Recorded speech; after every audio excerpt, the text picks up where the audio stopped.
आपस में बात कर रही थीं कि हम बहुत बड़ी पतिव्रता हैं, और दूसरी देवी कहती है हम बहुत बड़े हैं। तीसरी ने कहा हम बहुत बड़े हैं। ये देवियां कौन हैं? ब्रह्मा, विष्णु, महेश, इन तीनों की ये देवियां हैं। ब्रह्माणी, पार्वती और माता लक्ष्मी। ये आपस में अपनी अपनी पतिव्रता की बातें कर रही हैं, पर उनमें से सबसे बड़ी कौन पतिव्रता नारी है, ये अभी तक क्लियर नहीं हुआ था। तब तक घूमते घूमते नारद जी वहां आ गए। नारद जी से उन्होंने पूछा कि भगवान आप पधार गए हो तो मेरी ये समस्या का समाधान निकालते जाइए। उन्होंने कहा कैसी समस्या? वो कहती है कि हम तीनों में सबसे बड़ी पतिव्रता नारी कौन है, आप ये जरा बताइए। तो नारद जी अपने मन में विचार कर रहे हैं कि मैंने अगर ये कह दिया कि लक्ष्मी जी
तीन झूले डाल दिए और झूलों में तीनों देव झूल रहे हैं।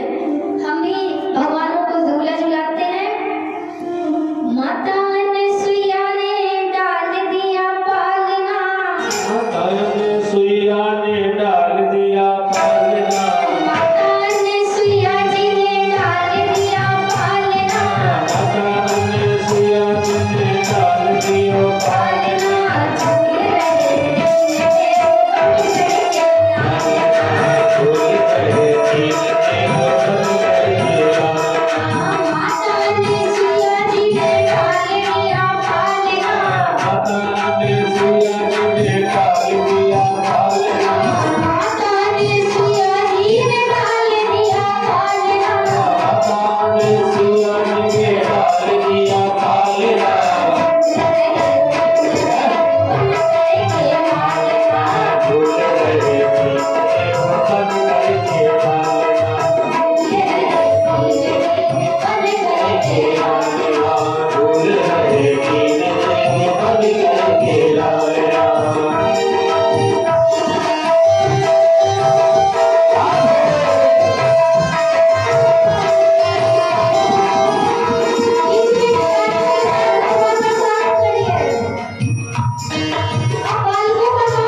नारद जी से देवियां पूछती हैं, प्रभु नहीं आए अभी तक, कहाँ गायब हो गए? मैंने पूरी सृष्टि ढूंढ ली।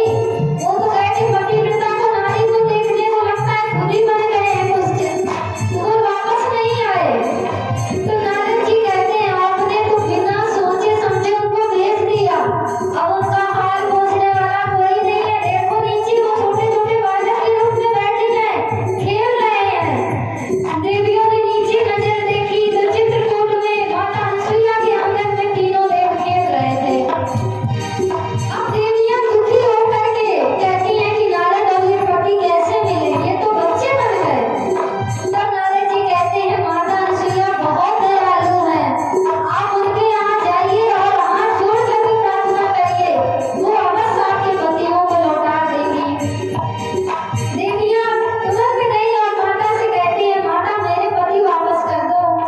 तो माता अनसुईया कहती है कि मैं रखे कहाँ हूँ, इनको ले जाओ। तो देवी कहती है कि ऐसे नहीं चाहिए, जैसे आए थे वैसे ही चाहिए। तीन देव तीन वधू कुटिया में आई, तीन देवी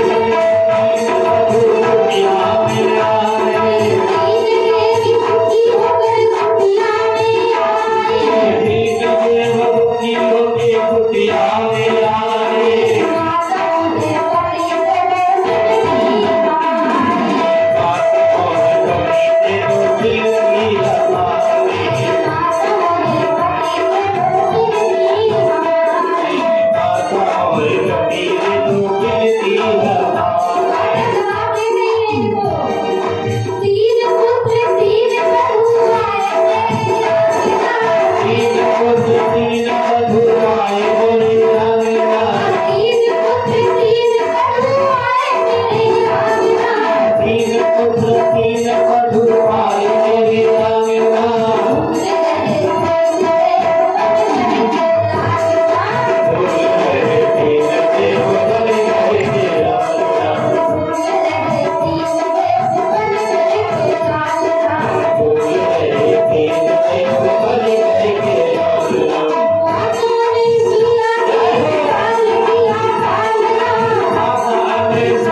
बोलिए ब्रह्मा विष्णु महेश की।